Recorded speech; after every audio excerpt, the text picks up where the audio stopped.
En South Park, mientras algunos personajes destacan por lo extremo de sus personalidades, su violencia, su ego desmedido o su cinismo absoluto, hay uno que silenciosamente se ha convertido en uno de los más trágicos, complejos y humanos de toda la serie. Butters no es solo el niño bueno, es un reflejo del producto perfecto de una crianza basada en el control, en la represión emocional y en el amor condicionado. Criado por unos padres fríos, autoritarios, contradictorios y profundamente inestables, él crece aprendiendo que obedecer no es solo una norma, sino una forma de supervivencia. Cada castigo injustificado, cada encierro en su habitación, cada humillación pública y privada, va moldeando la personalidad de Butters hasta convertirlo en un individuo que no sabe defenderse, que no sabe decir que no y que ve la culpa incluso donde no existe. Y eso es precisamente lo que lo vuelve uno de los personajes más interesantes de analizar, porque mientras otros eligen el caos, él lo padece, mientras otros rompen el sistema, él es aplastado por él. Sin embargo, reducir a Butters a una simple víctima sería quedarnos cortos. A lo largo de la serie hemos visto cómo su inocencia no lo hace débil, sino peligrosamente moldeable. En más de una ocasión, esa misma bondad pura ha sido utilizada y corrompida, llevándolo a convertirse en villano, en herramientas de ideologías absurdas o en la mente detrás de personalidades completamente opuestas a quien realmente es. El profesor Caos, Margaret, el chulo, el niño enamorado, todas estas identidades no son simples chistes, son fragmentos de una personalidad rota que intenta desesperadamente encontrar un lugar en el mundo. Ese análisis no solo busca contar quién es Butters, sino entender por qué es así, qué nos dice su historia sobre la crianza, sobre la represión emocional, sobre el abandono disfrazado de disciplina, sobre la culpa y la manipulación de la inocencia. Porque al final, Butters no representa solo un niño de caricatura, representa a todos aquellos que crecieron creyendo que ser bueno significaba callar, obedecer y aguantar. Representa al niño que tenía que sonreír aunque se hubiera roto por dentro. En ese video exploraremos la psicología de Butters Touch, desde sus primeras apariciones como personaje secundario hasta convertirse en una de las piezas más importantes del rompecabezas moral de South Park. Vamos a analizar su contexto familiar, su relación con los demás protagonistas, los episodios que marcaron su desarrollo, el significado de su alter ego Profesor Caos, sus intentos de amor, su necesidad constante de aprobación y sobre todo, cómo su historia es una crítica directa a los modelos de crianza autoritarios, a la hipocresía adulta y a la fragilidad emocional que se siembra desde la infancia. Esto no es un simple recorrido por sus momentos más graciosos, es una lectura profunda de su dolor, su evolución y su silencioso grito por ser visto, escuchado y amado. Porque mientras todos observan a Cartman como el monstruo de South Park, pocos se detienen a mirar al verdadero espejo de la serie, ese niño de sonrisa temblorosa, voz suave y mirada triste que sigue creyendo, a pesar de todo, que el mundo es un lugar bueno. Y su nombre es Butters Touch.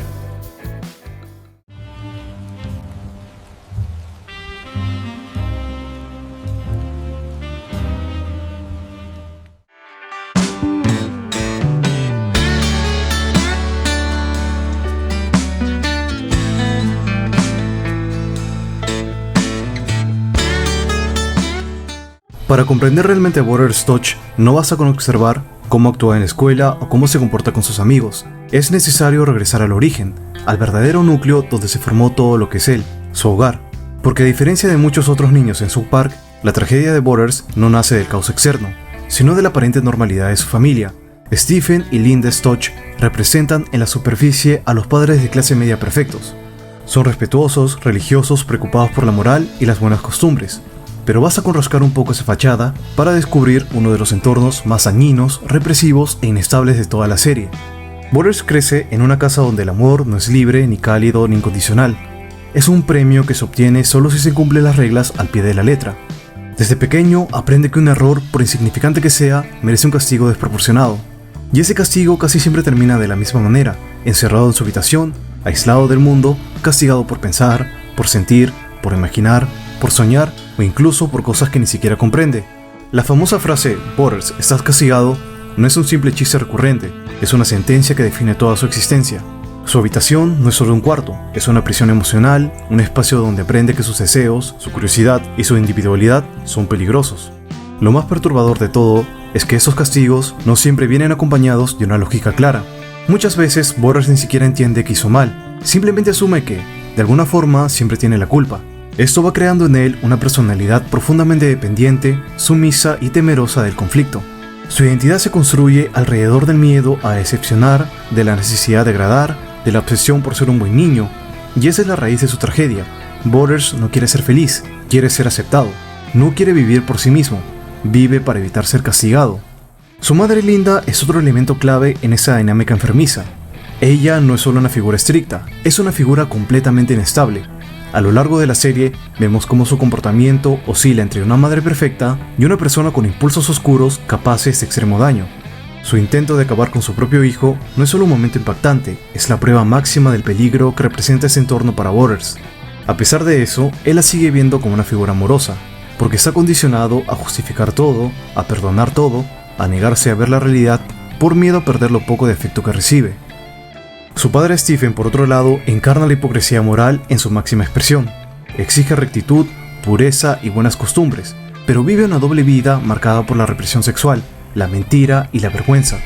Waters termina siendo el receptor de toda esa frustración, convirtiéndose en el contenedor de las expectativas imposibles de su padre. Debe ser perfecto, pero no puede ser libre. Debe obedecer, pero nunca cuestionar. De esta forma, su infancia se convierte en una jaula invisible de reglas absurdas disfrazadas de valores. Este contexto familiar no solo moldea su carácter, también explica por qué Waters es tan fácil de manipular. Al no haber desarrollado un sentido sólido de identidad, al no haber aprendido a decir que no, al nunca haber tenido la oportunidad de explorar quién es realmente, cualquier persona con un poco de persuasión puede convertirlo en lo que desee. Y eso lo vemos una y otra vez a lo largo de la serie, cuando es utilizado, traicionado, engañado o convertido en chivo expiatorio sin que él jamás pierda esa sonrisa inocente que tanto duele ver.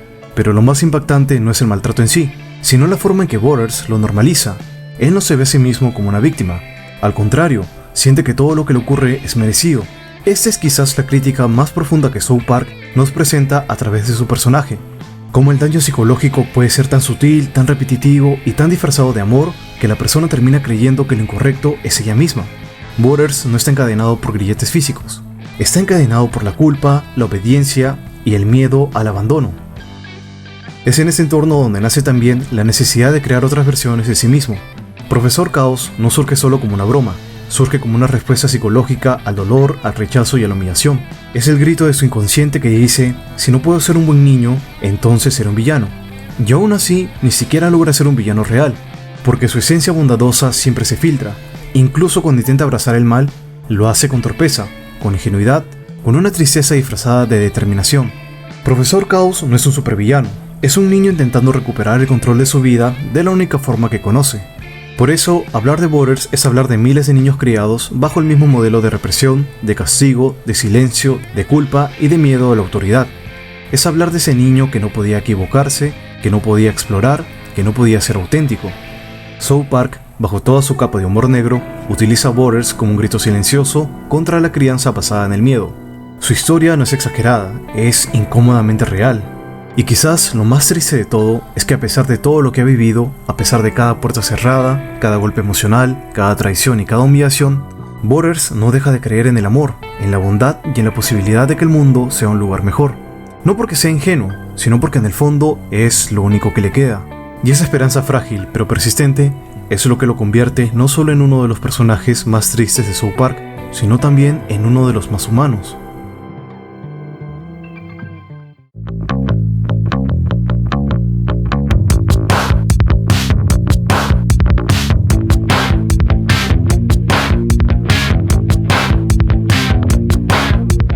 La identidad de un niño no se forma en el vacío, se construye a partir de miradas, palabras, silencios, castigos, caricias y ausencias.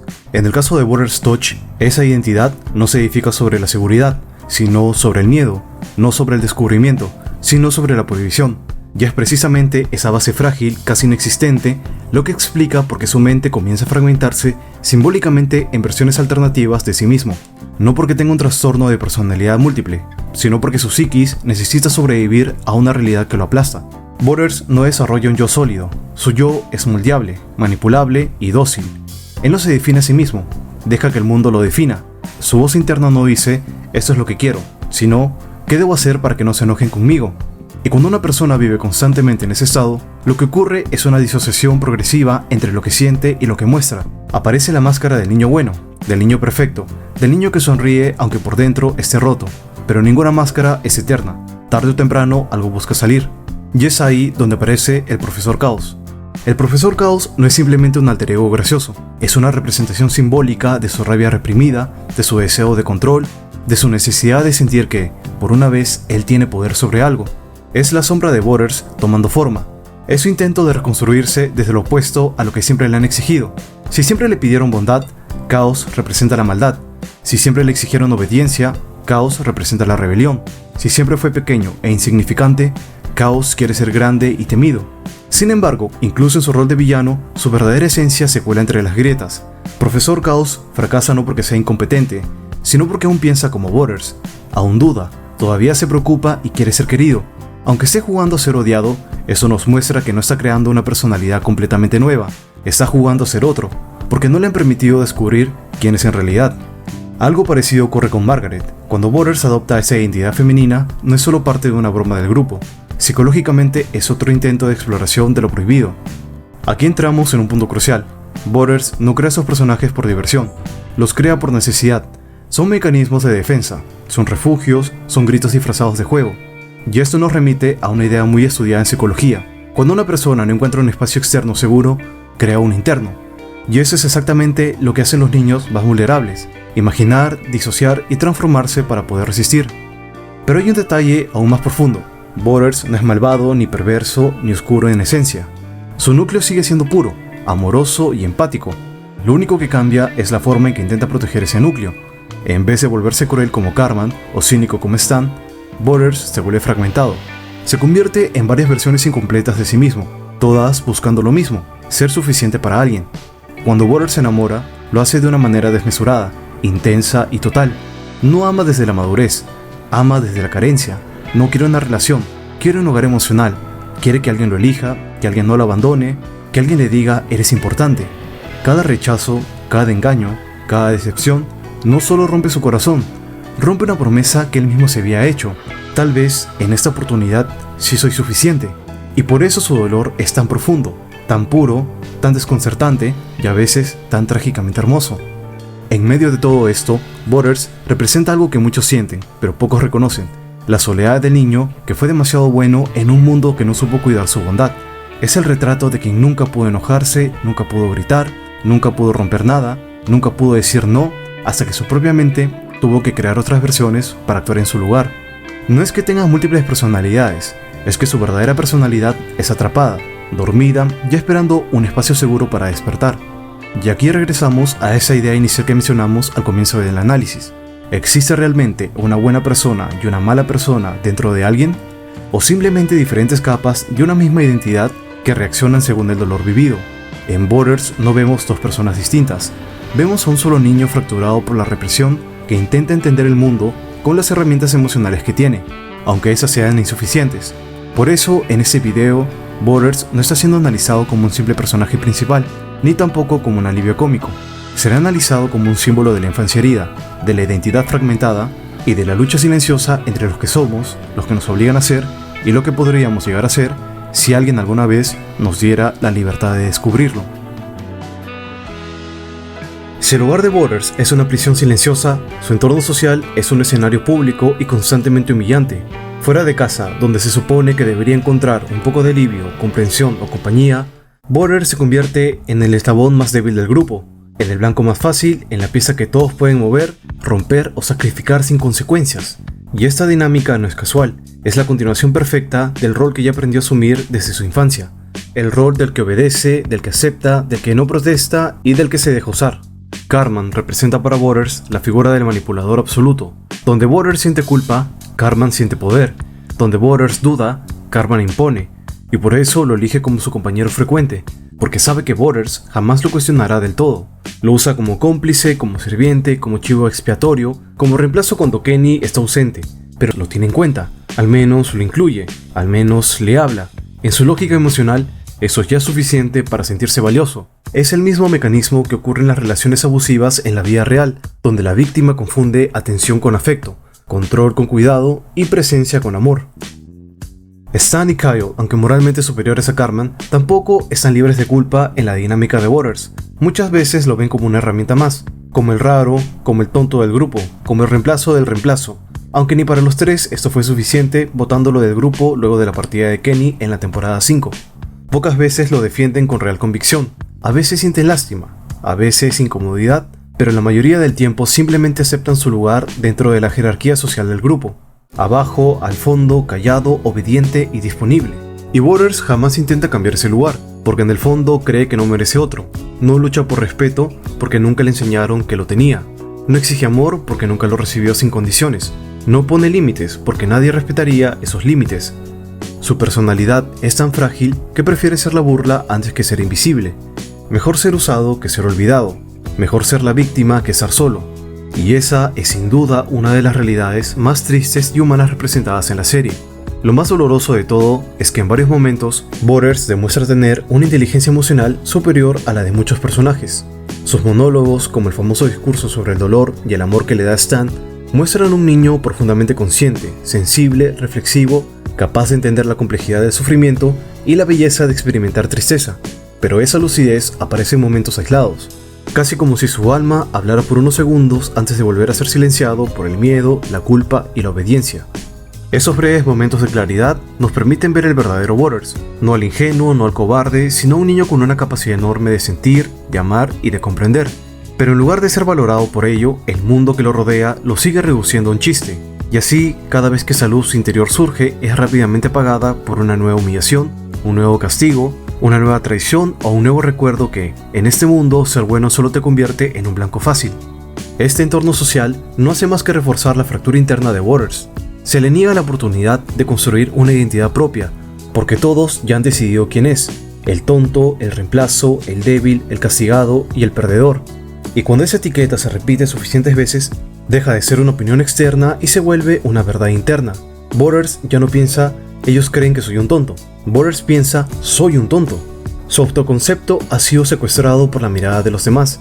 En ese sentido, South Park convierte a Borders en el reflejo perfecto de un fenómeno psicológico real. Cómo un niño termina convirtiéndose en lo que el mundo le dice que es. Cómo la identidad no se forja solo desde adentro, sino desde la presión constante del entorno. Cómo la burla, el rechazo y la humillación repetida pueden moldear una personalidad entera. Y cómo, a pesar de eso, aún puede sobrevivir una chispa de bondad que se niega a morir. Por eso, analizar a Borders dentro del grupo de South Park no es solo observar a un personaje gracioso más. Es analizar la dinámica del abusador, del testigo silencioso, del cómplice pasivo y de la víctima perpetua.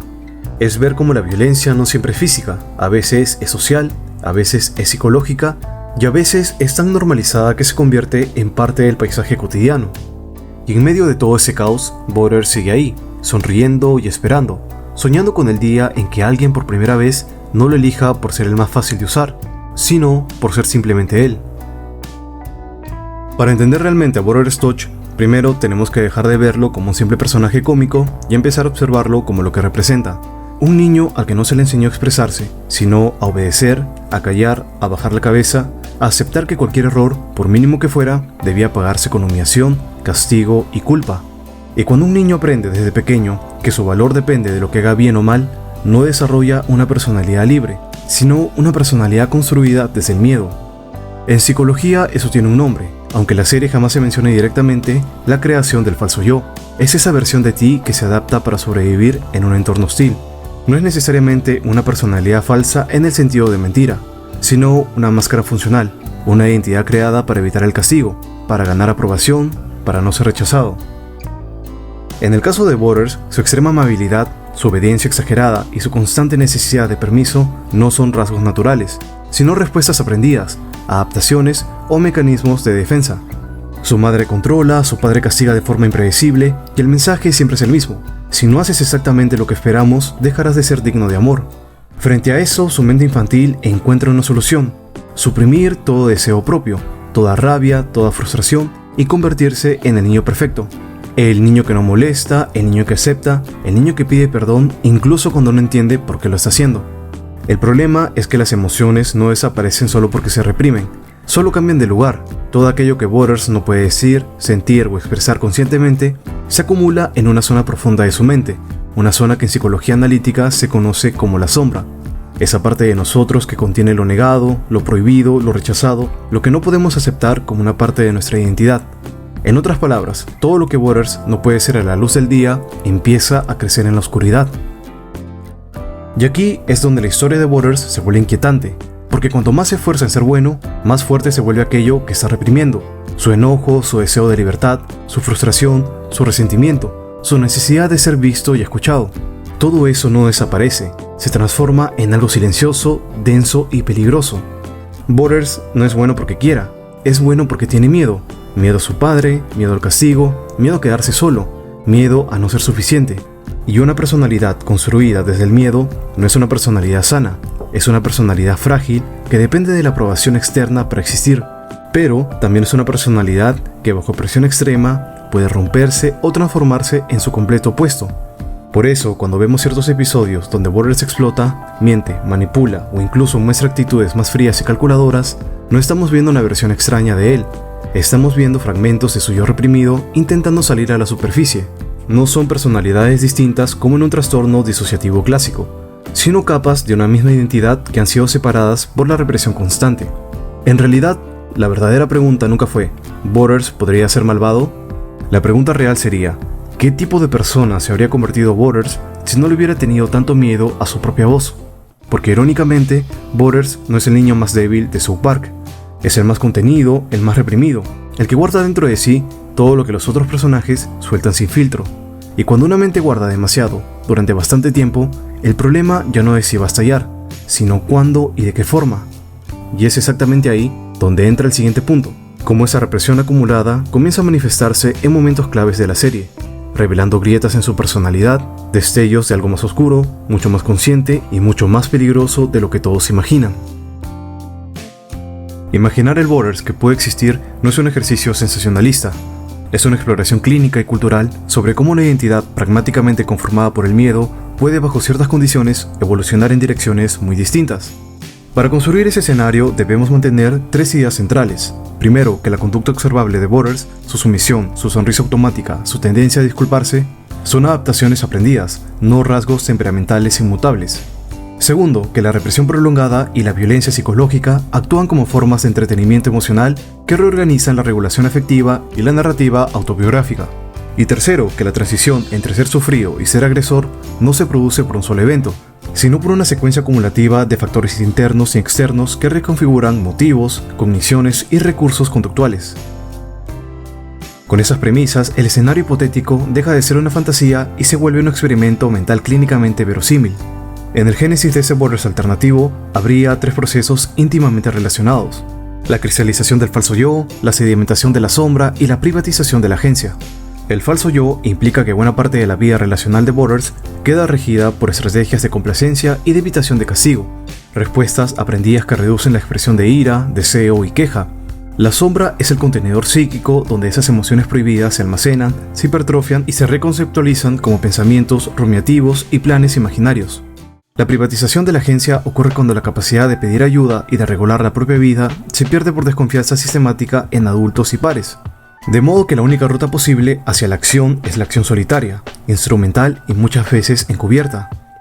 Esas tres mecánicas forman la matriz a partir de la cual puede emerger una conducta decidida, fría y centrada en obtener control, no necesariamente un estallido emocional primitivo, sino una reorientación estratégica de la conducta. ¿Cómo se traduciría eso en comportamientos concretos? Imagina un joven que, tras años de reprimirse, comienza a ejercer influencia sin llamar la atención.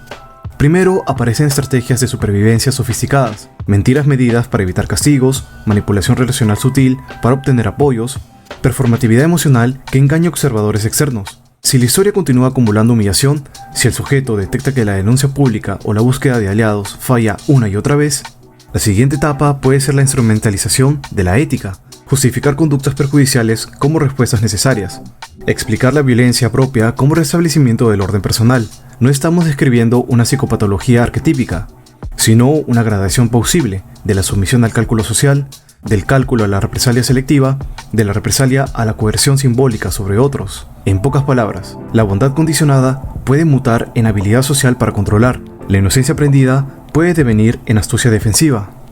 El carácter más peligroso de este hipotético Borders no sería su rabia visible, sino su capacidad para camuflar intenciones. Allí radica la diferencia entre un estallido y una transformación. El primero es ruidoso y reconocible, la segunda es silenciosa y por eso socialmente más eficaz. Un Borders que ha sido enseñado a ocultar lo que siente aprendió además a leer las reacciones ajenas con cuidado, a anticipar daños y planear respuestas que no activen represalias externas inmediatas. Esa habilidad hace posible que sus primeras acciones sean microformas de control, difamación precisa, boicot encubierto que humillen sin dejar huella legal. Desde una perspectiva diagnóstica, la trayectoria propuesta no exige necesariamente un trastorno disociativo. De hecho, la evidencia narrativa que hemos observado apunta más a fragmentación funcional que a identidades separadas. Borders no olvida lo que hace. Lo que cambia es la coherencia evolutiva, es decir, lo que considera permisible y la estrategia moral. La ficción facilita ambas lecturas, pero la hipótesis clínica más sólida es la de una reconfiguración de valores y recursos, no la de un otro yo totalmente independiente. Narrativamente, ese Borders hipotético encajaría con ciertos arquetipos: el traicionado que se vuelve estratega, el inocente que aprende a usar la moral ajena en su contra, el villano silencioso cuya violencia es más relacional que explosiva. Socioculturalmente, su emergente capacidad de control permitiría exploraciones temáticas ricas. ¿Cómo responde una comunidad cuando el débil se convierte en experto en exponer la hipocresía? ¿Qué responsabilidad tienen los testigos que ignoraron el abuso original? ¿Puede la justicia reconocer que quien antes fue víctima se transformó en agresor por la ausencia prolongada de reparación? Finalmente, y volviendo al corazón del video, el Borders alternativo es menos una figura monstruosa que una advertencia moral. Su posibilidad demuestra cuán delgada es la línea entre inocencia persistente y eficacia manipuladora cuando la sociedad falla en reconocer y reparar el daño. La pregunta que nos deja no es si el personaje habría sido malvado en abstracto, sino qué responsabilidad colectiva tenemos cuando las víctimas silenciosas acumulan, sin respuesta, el material necesario para convertirse en agentes del daño. Entender ese proceso, los mecanismos, las señales tempranas y las vías de intervención es la contribución más útil para entender mejor a Borders. No para condenarlo o exonerarlo, sino para explicar cómo evitar que más Borders reales lleguen a la encrucijada de tener que elegir entre seguir siendo heridos o aprender a herir. La vida cambia. No siempre estarás aquí. Algún día vas a morirte. Algún día muy pronto. Y cuando estés en la cama del hospital, con tubos en la nariz y una cosita en la chocha para que puedas mear, te visitaré. Iré a demostrarte que yo sigo vivo y que seguiré siendo feliz. Y tú morirás, siendo nada más que tú. Después de todo lo visto, Borders Touch deja de ser simplemente el niño tonto y bueno. Se convierte en algo mucho más complejo, mucho más humano. Se convierte en un símbolo, un espejo incómodo de una realidad que normalmente preferimos ignorar. Porque Borders no representa el mal, ni siquiera representa directamente el bien. Borders representa lo que sucede cuando una persona crece bajo constante represión emocional, moral y psicológica. Representa a todos aquellos que aprendieron que sentir estaba mal, que opinar era peligroso, que ser uno mismo podía traer consecuencias. Representa a quienes fueron moldeados por el miedo antes que por el amor, por la culpa antes que por el entendimiento. Y aún así no se rompe. Esa es la paradoja más potente de toda su construcción como personaje y el verdadero propósito de este video. Borders tenía todas las condiciones para convertirse en alguien resentido, frío, incluso hasta cruel. Tenía el ambiente perfecto para desarrollar una identidad oscura, una personalidad disociada, una ruptura total con la empatía. Si aplicamos la lógica de muchos casos reales en psicología, el resultado más probable habría sido la violencia, la ira acumulada, la búsqueda de poder como compensación. Pero eso no ocurre. En lugar de eso, Borders sigue creyendo en las personas, sigue sintiendo ternura por el mundo, sigue buscando conexiones reales, sigue teniendo esperanzas incluso después de ser humillado, castigado, ignorado o utilizado. Y eso no lo convierte en ingenuo, lo convierte en un ejemplo extremo de resistencia emocional. La verdadera fortaleza de Borders no está en su cuerpo, ni en su intelecto, ni en su estatus social. Está en su capacidad de no dejarse corromper por el mismo dolor que podría haberlo convertido en un monstruo. Y aquí el video llega a su punto más importante. Borders no es fuerte porque no sufra. Borders es fuerte precisamente porque sufre y aún así no se deja consumir. Eso lo convierte en una representación casi trágica de la bondad humana. No una bondad perfecta, heroica o glamorosa, sino una bondad pequeña, frágil, casi invisible pero real.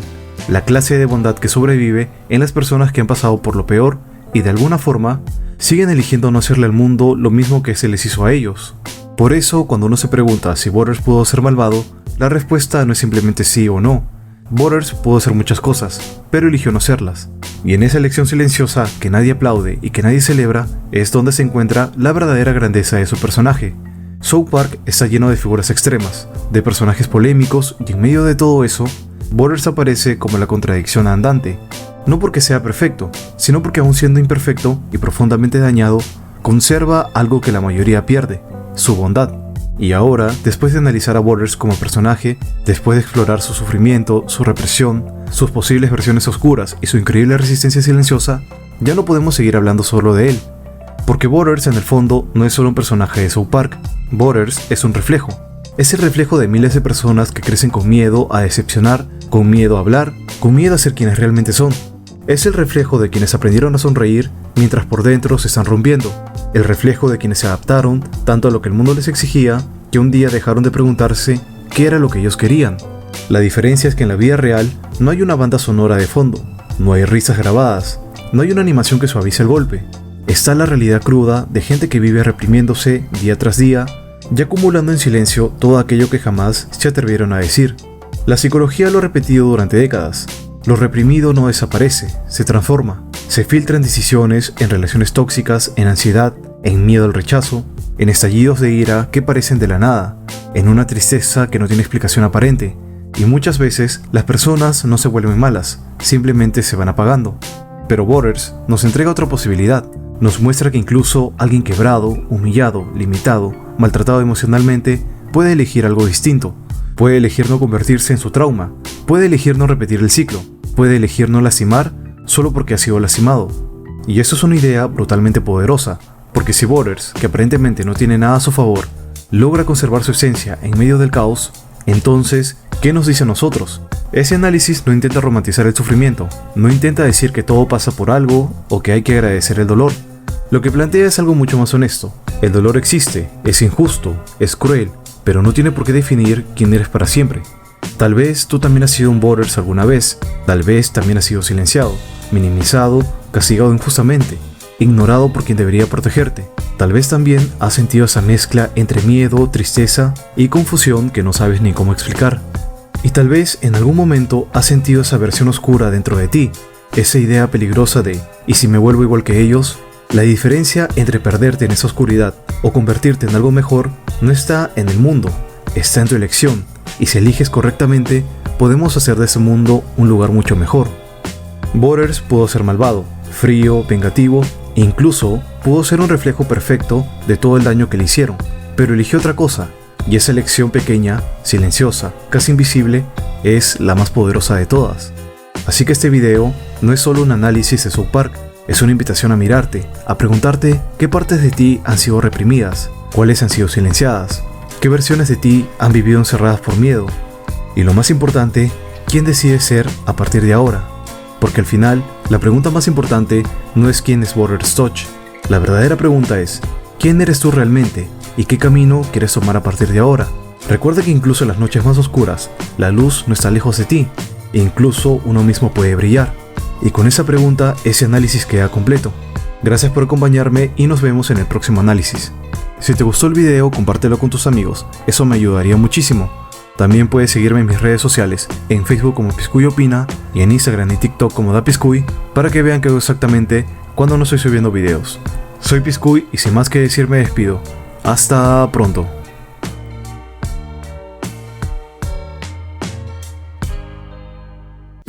Ahora apareciste a mi lado y no puedo evitar odiarte y amarte. El tiempo se detuvo, lo puedo asegurar, y una voz en mi interior quiere gritar odiarte y amarte.